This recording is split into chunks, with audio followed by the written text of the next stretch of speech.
Diga para quem está pertinho de você, você está no lugar certo, na hora certa, com as pessoas certas.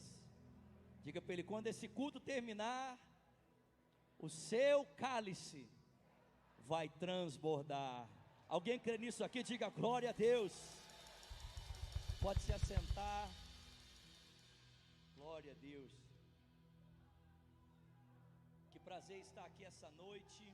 Quero agradecer ao pastor André e a sua esposa por essa oportunidade de poder estar aqui e de compartilhar com vocês um pouquinho daquilo que Jesus tem me ensinado nessa caminhada ao lado dele. Eu quero só me apresentar, talvez você não me conheça. Me chamo Vinícius, eu tenho 39 anos, eu sei que não parece, gente pequena não envelhece, amém, gente? Eu sou casado com a Virgínia, somos casados há 7 anos, no dia 28 último completamos 7 anos que estamos juntos, 10 anos de relacionamento e 7 anos que estamos casados, e nós temos uma filha chamada Valentina, que tem 1 ano e 9 meses, é a minha delícia, é o prazer da minha vida, é o testemunho todos os dias da graça e da misericórdia de Deus para com a minha vida. Minha filha é um presente, ela foi muito desejada, muito esperada, e eu já estou em Lagoinha, irmãos, há 21 anos, por 16 anos, eu servi na Lagoinha Matriz, em Belo Horizonte. Eu fui para BH com 18 anos, eu sou aqui do interior de São Paulo também, sou de Bauru, nascido em Bauru, criado em Bauru, até os 18 anos, com 18 anos eu fui para BH, para fazer o carisma, e permaneci ali por 16 anos, pastoreando ali na igreja matriz, juntamente com o pastor Márcio Valadão, e há 5 anos então, recebemos o direcionamento de Deus, de estarmos ali servindo na Lagoinha de Orlando, juntamente com o pastor André Valadão e os outros pastores. Mas eu gosto de falar que o mais importante sobre mim, é que eu sou lavado e remido no sangue de Jesus, amém? Isso é o mais importante, e é um prazer poder estar aqui e compartilhar com vocês a palavra de Jesus, amém? Queria que vocês abrissem comigo, por favor, a Bíblia, no Evangelho de Marcos, capítulo 5, a partir do versículo de número 21, Marcos, capítulo 5, a partir do versículo 21,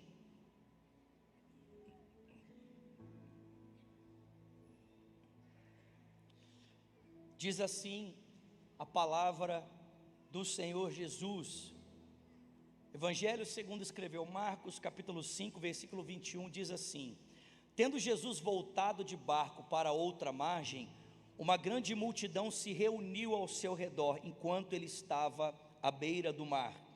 Então chegou ali um dos dirigentes da sinagoga, chamado Jairo, e vendo Jesus, prostrou-se aos seus pés, e lhe implorou insistentemente: minha filhinha está morrendo, vem, por favor, impõe sobre ela as mãos, para que seja curada e viva.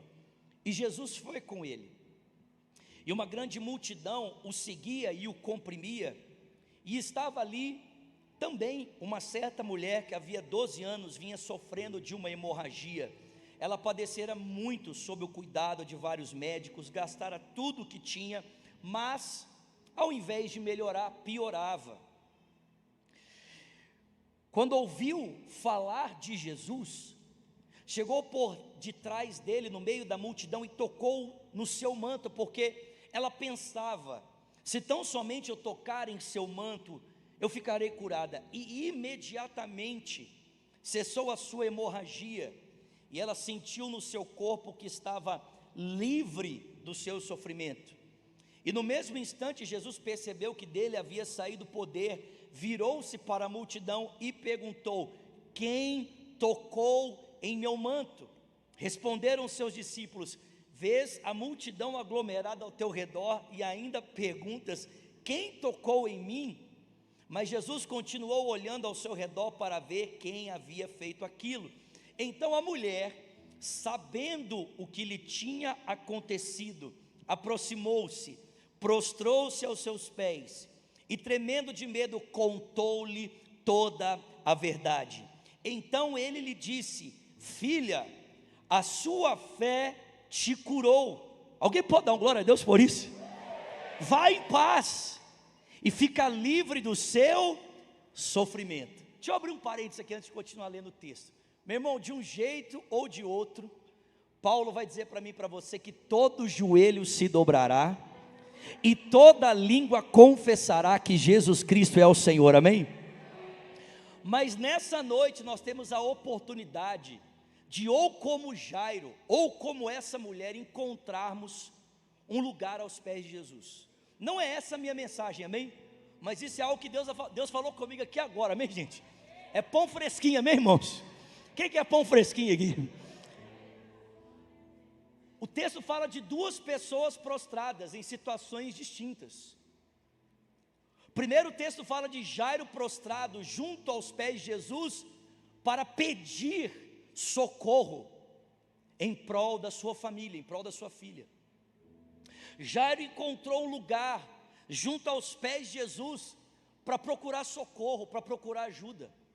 Talvez você esteja aqui essa noite, ou quem sabe nos acompanhando online, e nessa noite, quem sabe o lugar que você precisa encontrar junto aos pés de Jesus, prostrado aos pés dele, seja um lugar de socorro. Quem sabe você chegou aqui como Jairo, desesperado, talvez aflito, quem sabe precisando de uma resposta, de uma direção, de uma cura, eu não sei. Eu gostaria muito de poder conhecer todos aqui e poder identificar a necessidade de cada um de vocês, mas isso é impossível. Eu já tive aqui uma outra vez, esse é o meu segundo encontro com vocês, então a gente ainda não construiu intimidade, amém? Mas o tempo vai ajudar a gente a fazer isso, amém, gente? O tempo vai ajudar, amém, irmãos? Que eu vou voltar aqui mais vezes, quem pode dar glória a Deus por isso? O tempo vai ajudar, mas hoje ainda isso não é possível. Mas ainda que eu não saiba a sua causa, Jesus sabe. Eu quero dizer para você nessa noite que há um lugar junto aos pés de Jesus, para aqueles que decidem se prostrar e buscar nele socorro para a sua aflição.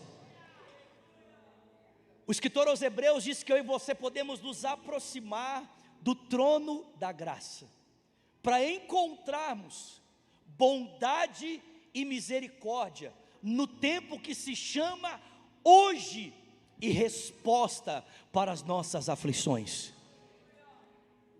Jairo encontrou um lugar, amém, queridos, aos pés de Jesus, para apresentar os seus problemas. Mas essa mulher também encontrou um lugar aos pés de Jesus, porque também existe lugar junto aos pés de Jesus para aqueles que já encontraram resposta para os seus problemas. Não há lugar apenas para aqueles que precisam encontrar resposta, há lugar também para aqueles que já encontraram respostas e que vão se prostrar aos pés de Jesus apenas para reconhecer que foram transformados por sua graça, foram transformados por sua misericórdia, foram transformados para sua bondade. Então, de uma forma ou de outra, eu quero dizer isso para você nessa noite: ou você vai encontrar junto aos pés de Jesus um lugar para receber favor, ou você vai encontrar junto aos pés de Jesus um lugar para agradecer o favor recebido. Mas não importa se para receber ou por ter recebido, o melhor lugar que eu e você podemos estar nessa noite é junto aos pés de Jesus, é junto aos pés de Jesus. Não importa se como a mulher do fluxo de sangue ou como Jairo, no final das contas a nossa história vai terminar no mesmo lugar. Todo joelho se dobrará e toda língua confessará que Jesus Cristo é o Senhor, para a glória de Deus Pai. Alguém pode dar uma glória a Deus por isso aqui? Aleluia. Vamos voltar para o texto 35. Então Jesus ainda estava falando quando chegaram algumas pessoas da casa de Jairo, o dirigente da sinagoga, dizendo: a sua filha morreu, não precisa mais incomodar o mestre. Não fazendo caso do que eles disseram, Jesus disse ao dirigente da sinagoga: não tenha medo, tão somente creia. E não deixou que ninguém o seguisse, senão Pedro, Tiago e João, que era irmão de Tiago. E quando chegaram à casa do dirigente da sinagoga, Jesus viu o alvoroço, o povo chorando, se lamentando em alta voz. E ele então entrou e disse às pessoas que estavam ali: por que esse alvoroço todo e o lamento? A criança não está morta, mas apenas dorme. E aí o lamento e o alvoroço se transformou em riso. Começaram a rir de Jesus. E ele, porém, ordenou que todos saíssem. Tomou consigo o pai, a mãe da criança e os discípulos que estavam com ele, Pedro, Tiago e João. Entrou no lugar onde a criança estava, tomou-a pela mão e lhe disse: Talita cumi, ou talita cumi, que significa: menina, eu ordeno a você, levante-se. E imediatamente a menina, que tinha 12 anos de idade, levantou-se e começou a andar, e isso os deixou atônitos. Alguém pode dar uma glória a Deus aqui? E ele deu ordens expressas para que não dissessem nada a ninguém, e mandou que dessem a ela algo para comer. Jesus, essa é a sua palavra. Nós queremos ouvir a sua voz. Queremos ouvir o Senhor nos falar através do instrumento que o Senhor escolheu. É por isso que nós estamos aqui orando. Nós estamos aqui orando porque nós reconhecemos que só há um lugar em que o Senhor pode nos falar por meio da palavra. Esse lugar é o lugar de comunhão, é o lugar de relacionamento. Nós poderíamos abrir a Bíblia em qualquer lugar, em qualquer instância e por qualquer motivo. Sem o Senhor presente, ela só seria mais um livro. Mas quando nós abrimos a Bíblia na presença do Senhor, essa palavra, Jesus, ela salta aos nossos olhos, e ela entra no nosso peito, e ela muda completamente a realidade do nosso coração. Ela deixa de ser apenas um livro que testemunha de uma história, e ela passa a ser o livro que nos conta a maneira como o Senhor está transformando a nossa vida. Ela deixa de ser um livro que conta a história de alguém, para ser o livro que conta a nossa história, o nosso relacionamento com o Senhor. Porque o Senhor nos insere na tua história, o Senhor nos insere na tua narrativa, a partir do encontro contigo, para que aquilo que nós lemos nas histórias aqui escritas se torne também realidade na nossa vida e no nosso coração. Então fala conosco, Pai. Fala conosco pela ação do Teu Espírito. Nós te pedimos isso em o nome de Jesus, e quem crê diga. Gente, tem duas maneiras que eu e você podemos nos aproximar do texto bíblico. Uma primeira forma de nos aproximarmos do texto bíblico é nos aproximarmos dele com um olhar crítico, com um olhar científico, usando as ferramentas da interpretação, usando as ferramentas da arqueologia, com o intuito de extrairmos informação desse texto, para construirmos, a partir da razão, um andar de conhecimento sobre Deus. O nome disso é teologia. A teologia nada mais é do que um olhar científico para o texto bíblico, e não é que isso seja um problema. O problema é quando isso é feito na ausência de Deus, amém, irmãos? Teologia é uma coisa boa, ela só não é boa quando ela é feita na ausência de Deus. A letra, por si só, ela pode matar, amém? O conhecimento de Deus, sem o Deus do conhecimento, também produz morte. Mas eu acredito que não é essa a proposta que o texto bíblico nos apresenta ao abrirmos as suas páginas. Na verdade, quando nós abrimos a Bíblia, ela nos apresenta um convite para um relacionamento. O olhar que o texto bíblico nos chama a ter, ao olharmos para ele, é um olhar de devoção. É um olhar de alguém que busca um relacionamento com o autor desse livro, amém, queridos? Porque a nossa fé, irmãos, como diria o pastor Márcio Valadão, a nossa fé não é um conjunto de regras e doutrinas. A nossa fé é o nosso relacionamento com Jesus Cristo. Alguém pode dar uma glória a Deus por isso aqui? A nossa fé não é um conjunto de regras e doutrinas. A nossa fé é um relacionamento com uma pessoa. Aliás, de Gênesis a Apocalipse, a Bíblia apresenta isso. Deus entrando em relacionamento com seres humanos como eu e você, e a partir desse relacionamento construindo a sua história na vida desses seres humanos. Então, o convite do texto bíblico é um convite para um relacionamento. Só que a Bíblia vai dizer para mim e para você que para nós desenvolvermos relacionamento com Deus, tem um elemento que ele é indispensável. E que elemento é esse? O elemento fé, o elemento confiança. Hebreus 11:6 diz que sem fé é impossível agradar a Deus. E é necessário que aqueles que se aproximam de Deus creiam que Ele existe e que Ele é galardoador daqueles que o buscam. Então a fé, ela precisa crer em primeiro lugar que Deus é, e que esse Deus está aberto para o relacionamento com Ele, amém, meus irmãos? Você tem que crer que Deus existe, e você tem que crer que Deus é galardoador daqueles que o buscam. Algumas pessoas pensam que a fé, descrita aqui no texto bíblico, é um salto no escuro. Talvez você já tenha ouvido isso. Aliás, dentro da estrutura filosófica, tem um filósofo, que é um filósofo até cristão, existencialista, Søren Kierkegaard. Ele dizia que a fé é um salto no escuro. A fé é um salto na direção do desconhecido. Talvez você já tenha ouvido isso, mas eu digo para você nessa noite que a fé não é um salto no escuro, a fé não é um salto na direção do desconhecido, pelo contrário, a fé é um salto na direção de Jesus. A fé é um salto, pelo amor de Deus, alguém está comigo aqui essa noite?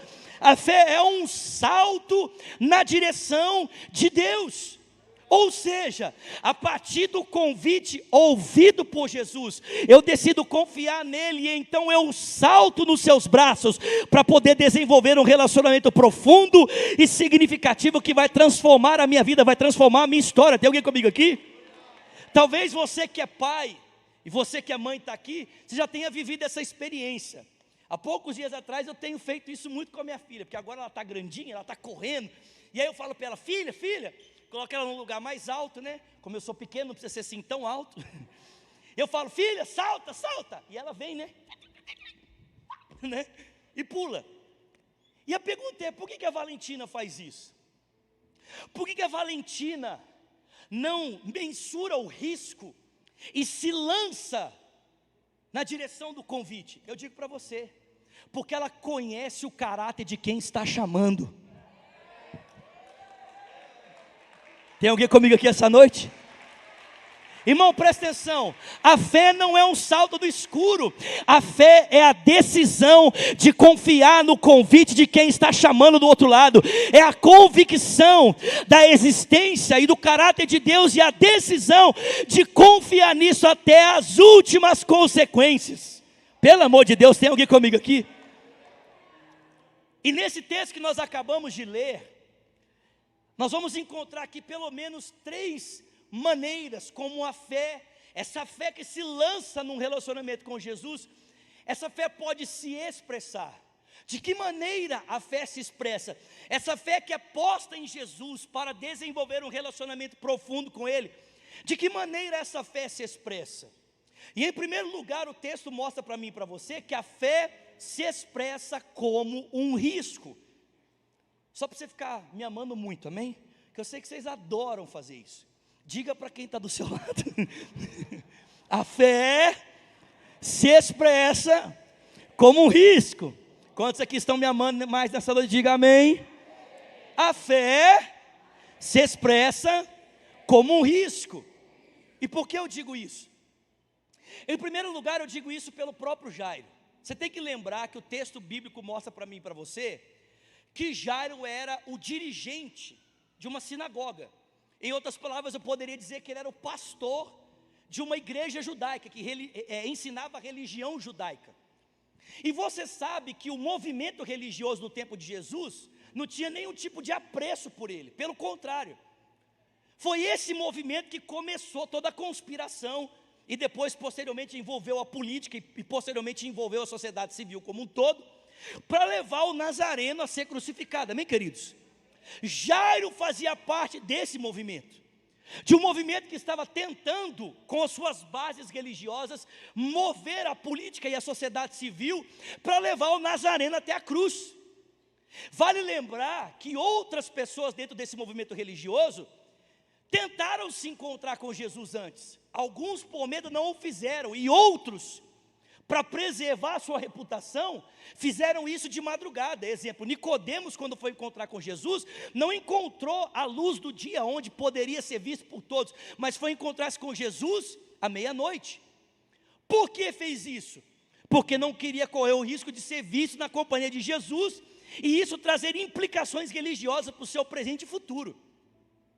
Só que Jairo está diante de um dilema. E qual é o dilema? O dilema é: ou ele fica onde está, preserva o seu status religioso e vê a sua filha morrer, ou ele se arrisca a ir ao encontro de Jesus, se coloca numa situação perigosa, mas sabe que o homem com quem ele vai se encontrar tem poder de transformar a sua história. Pelo amor de Deus, tem alguém comigo aqui essa noite? Ou Jairo fica onde está, e ele já sabe o que a religião tem para oferecer a respeito desse diagnóstico que ele está vivendo. Ele sabe disso. Porque, irmão, certamente antes de procurar Jesus, o Jairo tentou, pelos esquemas do judaísmo, solucionar o problema da enfermidade da sua filha. Mas não tendo resposta, ele está diante de um dilema: preserva a minha vida e veja a minha família morrer, ou me arrisco em encontrar com Jesus e tenho o privilégio de ver Ele transformar a história da minha filha para sempre. A fé se expressa como um risco. Mas não era apenas Jairo que estava correndo risco, irmãos. A mulher do fluxo de sangue também. Porque assim como Jairo, ela buscou respostas antes. Em primeiro lugar, buscou respostas na religião. E os mesmos religiosos que estavam censurando Jairo, haviam censurado essa mulher há 12 anos atrás. Porque quando o seu ciclo menstrual não cessou e continuou a fluir, ela foi afastada da sociedade civil, possivelmente da sua família, e ali permaneceu por 12 anos. Ela tentou resolver o problema, não tendo respostas na religião, ela tentou resolver dentro das suas possibilidades. Tendo recursos financeiros, o que ela fez? Procurou os médicos. A Bíblia não diz quantos, mas diz o quanto de dinheiro ela gastou. Todo o seu recurso foi investido para tentar encontrar respostas para o seu dilema físico, sua enfermidade. Qual foi o resultado disso? Nenhum. E você deve se lembrar que, segundo aquilo que é descrito para nós em Levítico, uma pessoa com essa enfermidade era considerada impura pela religião e, consequentemente, impura no convívio social. Se expor em público sem declarar a sua enfermidade significava correr o risco de ser apedrejada. Ou seja, irmãos, essa mulher poderia ter ficado no isolamento, preservando a sua vida que se esvaía dia após dia. Ou ela podia correr o risco do apedrejamento, mas quem sabe se encontrar com o Nazareno, que poderia fazer a sua enfermidade ser sarada para sempre. Ela podia ficar no lugar de isolamento e manter-se ali, preservar-se ali, com a vida que se esvaía, ou quem sabe correr o risco de morte, mas se encontrando com a vida, pelo amor de Deus. Correr o risco de morrer, mas se encontrando com aquele que poderia mudar a história dela para sempre. Eu digo para você nessa noite, se você deseja se lançar na direção de Jesus, para desenvolver um relacionamento profundo com Ele, que é iniciado nesse ato de fé, nesse ato de confiança, você precisa entender que a sua fé precisa estar disposta a correr riscos. Qual o risco, Zulato? O risco de ver Jesus fazer na sua vida o que você nunca imaginou antes. O risco de ver Jesus te libertar dos vícios. Você está lutando uma vida inteira contra eles e não consegue se livrar deles.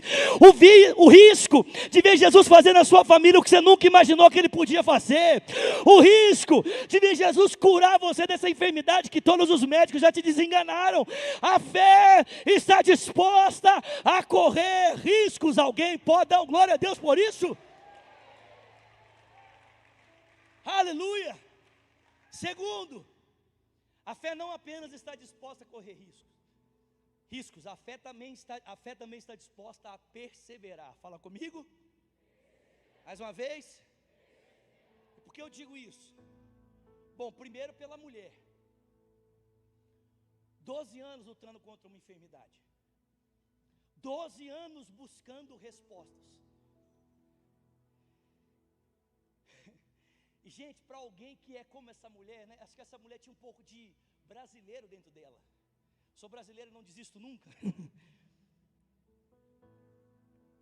Para a esperança, presta atenção, para a esperança acender no coração dela, não foi necessário muita coisa.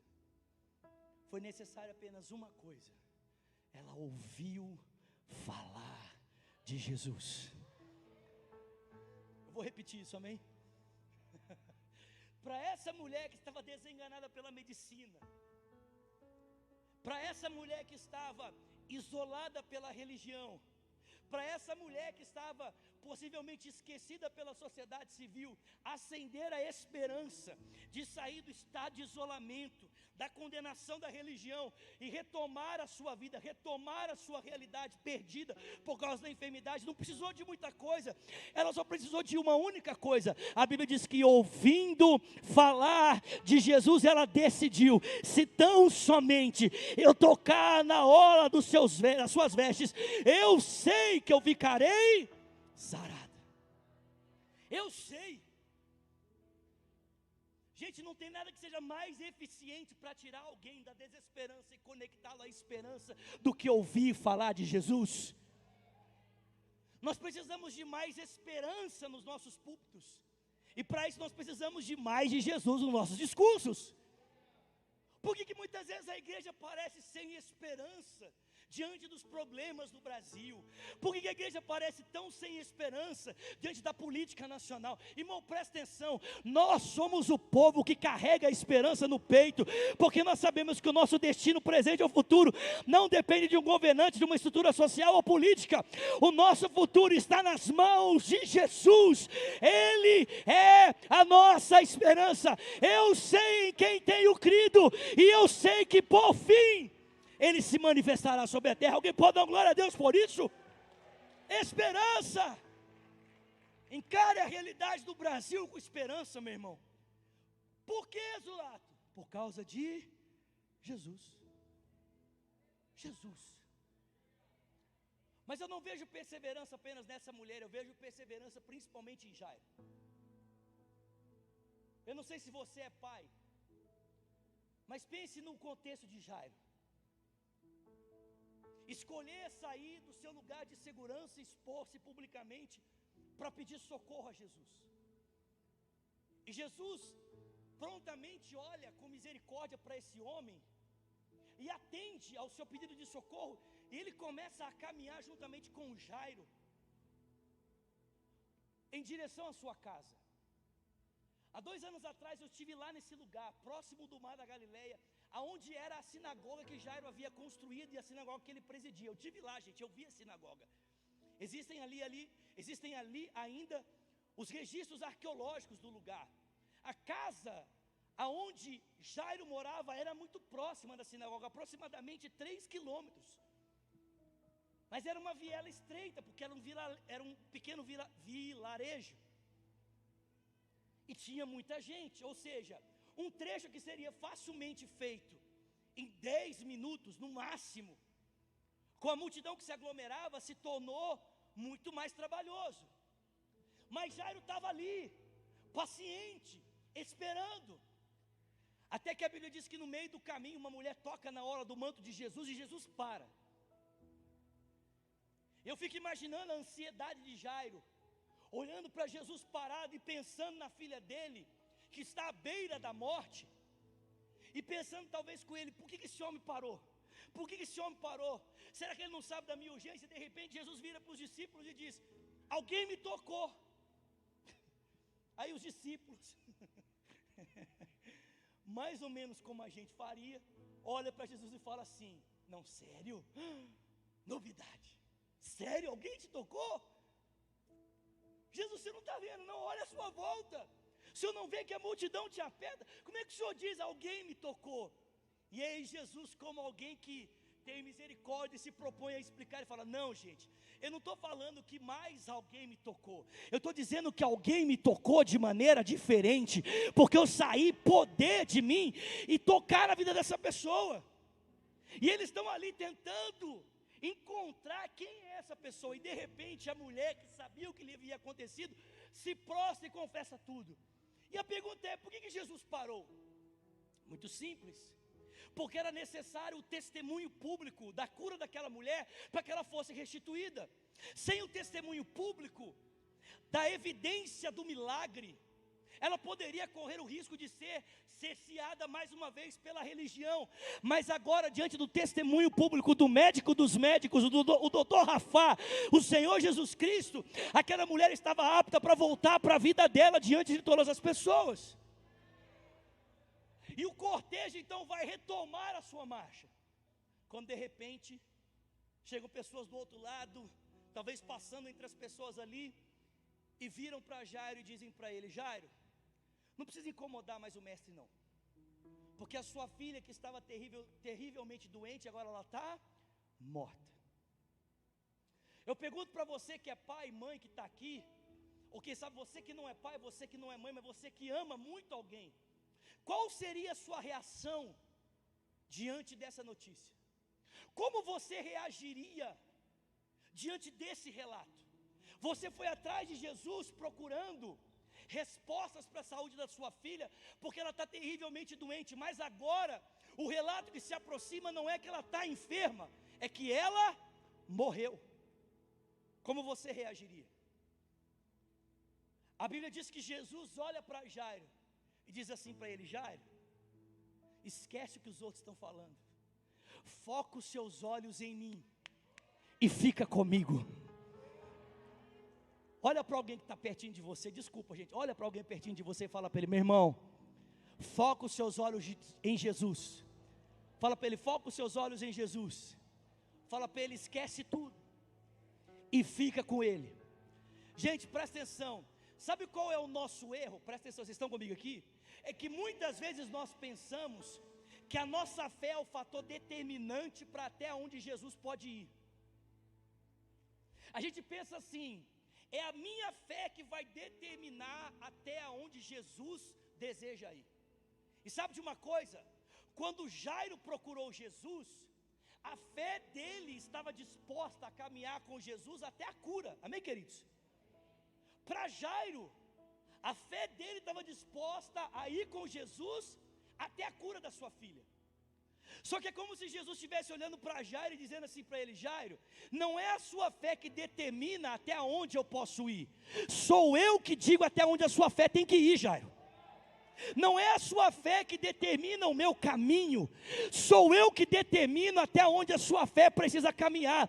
Você veio até mim confiando no milagre, mas eu quero levar a sua fé até a ressurreição. Você veio até mim confiando que eu posso curar os enfermos, mas eu quero mostrar para você, Jairo, que eu não tenho poder apenas de curar os enfermos, eu também tenho o poder de ressuscitar os mortos. Fica comigo, Jairo, confia em mim, esquece o resto e fica comigo. Sabe, talvez nessa noite Jesus esteja dizendo para alguns aqui nesse lugar, talvez você está pensando: não, mas era até aqui, pastor, a minha fé era até aqui. Mas querido, não é a tua fé que determina onde Jesus vai. Meu irmão, Jesus não se move pela sua fé, é a sua fé que tem que se mover na direção dele. Ele se move e você precisa confiar nele. Ele se move e você precisa acreditar nele. É Jesus olhando para Pedro e dizendo: vem, Pedro, se você tem fé para isso, tira o seu pé do barco. É Deus dizendo para Abraão: você confia em mim, então entrega nas minhas mãos o teu filho. Nessa noite Jesus está dizendo para você: eu não quero saber até onde a sua fé é capaz de ir, eu quero saber se a sua fé é capaz de confiar em mim e continuar comigo, mesmo quando tudo parece impossível de mudar. Tem alguém comigo aqui? Pelo amor de Deus. Primeiro, a fé se expressa em riscos. Segundo, a fé se expressa em perseverança. Terceiro, a fé se expressa. A terceira maneira como a fé se expressa recebendo Jesus. E aí não teve quase nenhum amém. Se eu falar assim: a fé se expressa recebendo o seu milagre. A fé se expressa recebendo cura. Mas sabe qual é o nosso problema? É que a gente pensa que milagres são coisas que Jesus nos dá, como se Jesus tivesse milagres nos seus bolsos e Ele nos entregasse algo que Ele tem. Mas irmão, presta atenção, milagres não são coisas que Jesus nos dá a par dEle. Milagres são manifestações do caráter dEle na minha vida e na sua vida. Porque Jesus não tem milagres para dar, Ele é o milagre. Jesus não tem vida para dar, Ele é a vida. Jesus não tem cura para dar, Ele é a cura. Jesus não tem ressurreição para dar, Ele é a ressurreição. Em outras palavras, quando você recebe um toque de Jesus, Ele não está te dando alguma coisa que Ele tem para você, Ele está se dando para você, Ele está dando dEle para você, Ele está dando do caráter dEle para você. Pelo amor de Deus, agora Ele se dá a nós, a partir daquilo que Ele pode fazer, porque é isso que o Evangelho mostra. O Evangelho mostra que desde o princípio, o que Cristo estava fazendo na terra, não era dar-nos alguma coisa que Ele tinha, mas era dar dEle mesmo para cada um de nós. O Verbo se fez carne e habitou entre nós, e nós vimos a sua glória, a glória como do unigênito do Pai, cheio de graça e de verdade, e nos deu da sua vida, vida em abundância. Ou seja, irmão, Jesus não nos dá alguma coisa, Ele nos dá dEle mesmo. Naquela cruz, o que Jesus estava nos dando não era algo que Ele tinha, mas era quem Ele era. Jesus se deu àquela mulher, Jesus se deu a Jairo, Ele se deu àquela menina, e é por isso que a vida deles foi transformada, não apenas temporariamente, mas para sempre. Porque presta atenção, irmão, se Jesus te desse alguma coisa que Ele tinha, Ele mudaria apenas a tua realidade presente, mas porque Ele te dá de quem Ele é, por meio do que você precisa, Ele é capaz de mudar a tua vida para sempre. Pelo amor de Deus, gente, vocês não estão comigo aqui essa noite, porque Jesus te dá de quem Ele é. Ele não muda apenas a tua temporalidade, Ele muda a tua eternidade. Mas sabe o que é triste? É que infelizmente muitas pessoas só querem um milagre, elas não querem Jesus através de um milagre, elas só querem um milagre. Aí você pode me perguntar, mas o lato é possível alguém receber só um milagre e não receber de Jesus? Sim, é possível. Isso é que é triste. É que é possível receber a cura sem receber a revelação daquele que cura. É possível receber um milagre sem receber a revelação daquele que é o milagre. É possível receber a vida sem ter a revelação daquele que é a vida. E por que eu digo isso? Porque a Bíblia fala de 10 leprosos. Quantos? 10. Que foram a Jesus. Quantos foram curados? Os 10. Quantos voltaram para adorar? 1. Sabe por quê? Porque 9 receberam cura para sua lepra, e 1 recebeu a revelação de Jesus através da cura da lepra. E aquele que recebeu a revelação, ele voltou, prostrou-se e adorou, reconhecendo verdadeiramente, ele é o Filho de Deus, verdadeiramente, ele é o Filho de Deus. Pelo amor de Deus, gente. A minha oração nessa noite não é apenas que você receba um milagre, é que você receba Jesus. Porque milagre, gente, transformação, essas coisas, talvez você possa encontrar em muitos outros lugares, mas a vida em abundância, a vida de verdade, você só vai encontrar em Jesus. Foi assim que nós começamos essa mensagem, não foi? Como é que nós começamos essa mensagem? Nós começamos ela dizendo que há um lugar aos pés de Jesus para todo tipo de pessoa.